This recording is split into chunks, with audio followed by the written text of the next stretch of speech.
Doc Loves the Kids, a local Kitsap County nonprofit organization established in 2015, whose mission is to provide activities, programs, and community support for at-risk youth.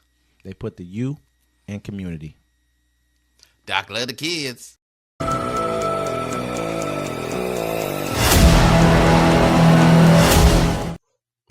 Welcome to Uncommon Courtesy, where we give you the courtesy of conversation that's uncommonly spoke of. I'm D-Mac. I'm Wesley. And this is the show. Hey, don't forget to like, comment, subscribe. Thanks for everybody that views us. Don't forget to catch us every Friday, 7 p.m. Pacific time on the Friday Fix, and at 1 p.m. Sunday time at our town hall meeting.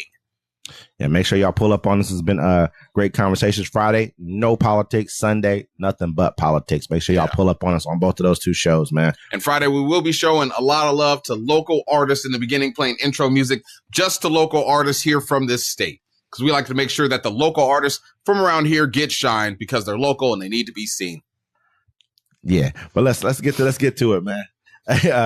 Trump won't rule out deploying U.S. troops to support rebuilding Gaza. Sees long-term U.S. ownership.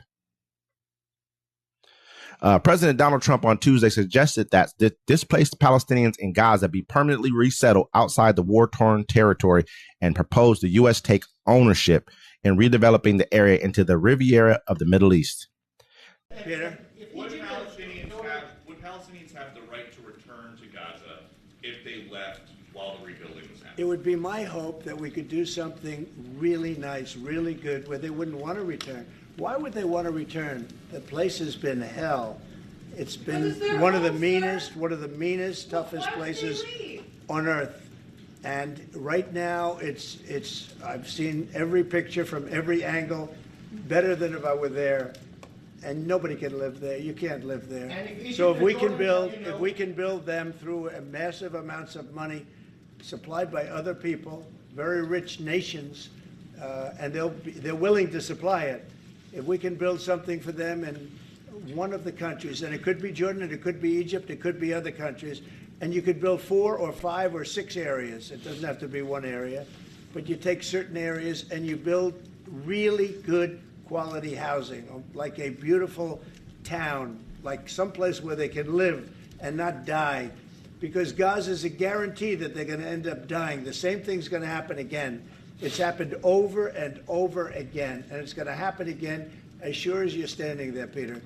So I hope that we could do something where they wouldn't want to go back. Who would want to go back? They've experienced nothing but death and destruction.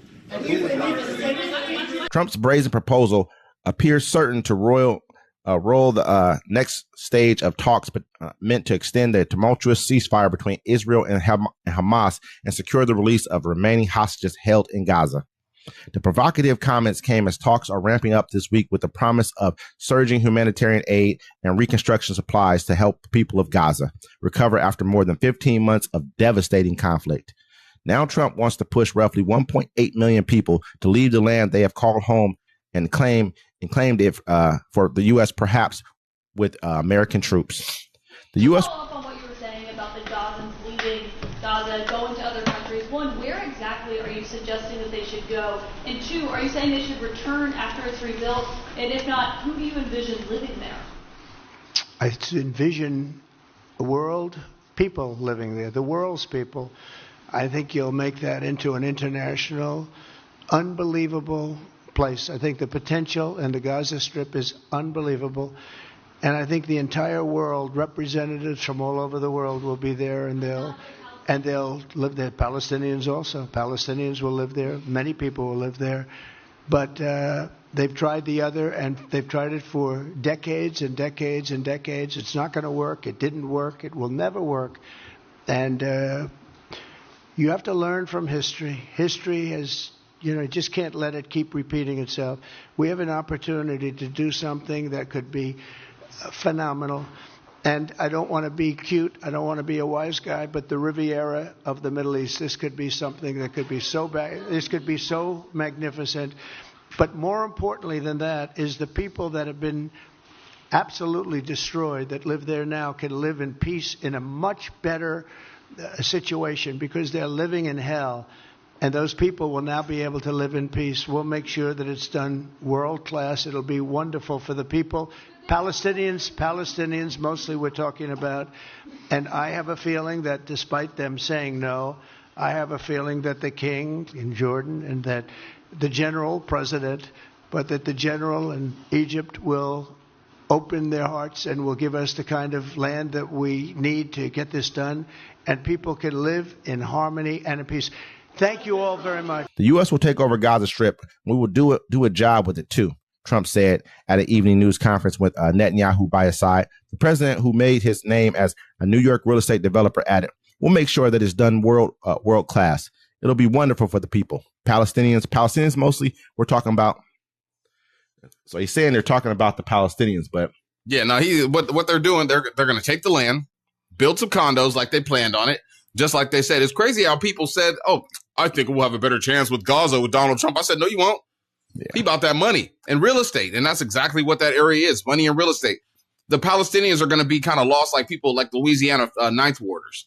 Yep. I mean, this was a perfect opportunity for them to get rid of everybody there. We already knew why they were destroying every single building. There's no reason for you to knock down every single building. They blew up 100-year-old mosques in there on purpose. All the schools, all the hospitals. You know what I mean? Just savagely kill the people. Pretty much, I mean, this is something that Netanyahu's already been talking about.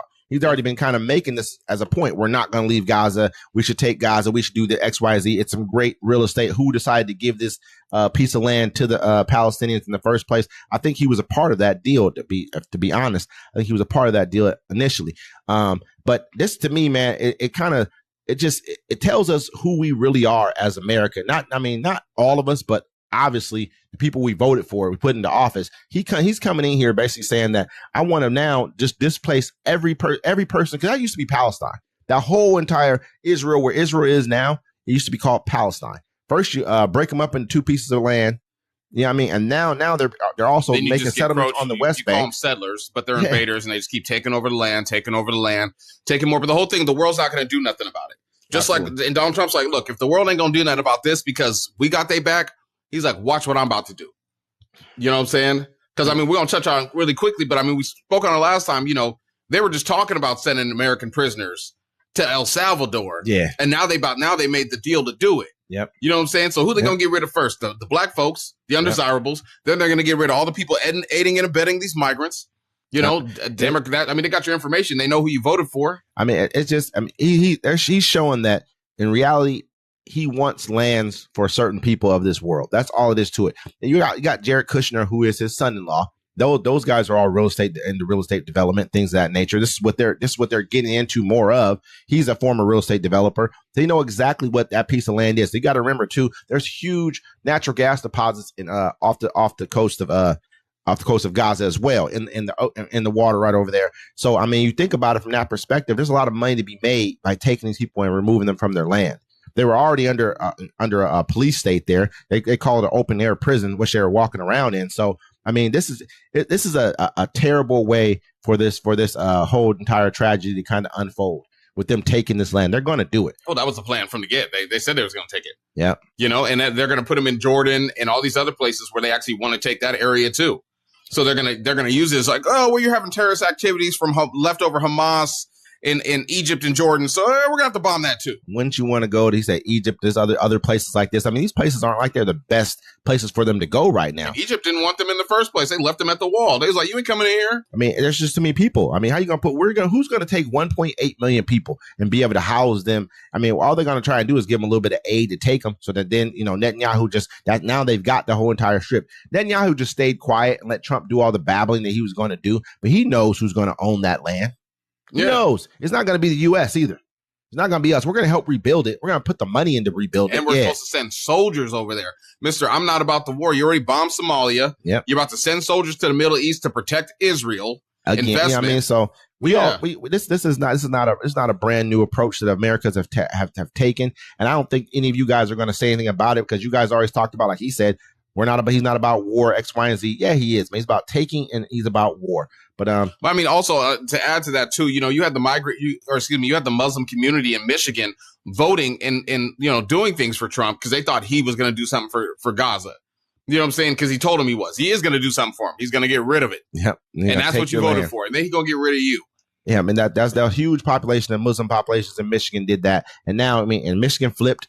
And now look what's about to happen. You guys thought this was a joke. Thought this was a big, we're gonna leave these guys alone. Yeah, they made the mistake of allowing, the Gaza Strip to be bombed the way it was. It wasn't a mistake. They did it on purpose. I don't care. Biden, he was complicit in it. Kamala Harris, complicit in it. But at the end of the day, they probably would not have let them take the land. That's what they weren't. No, remember Joe Biden? They were. I mean, the Arab Emirates or whatever. They were putting up a whole thing, and Biden was with it. He was like, "Hey, they're going to rebuild it and put the people back there." That was the plan. But I mean, it is what it is. I mean, I don't understand why Muslims were rooting for Donald Trump. That's how people. I'm tired of these goldfish people living in this country. He banned Muslim ban. First thing he did when he banned you from coming into America because of your religion.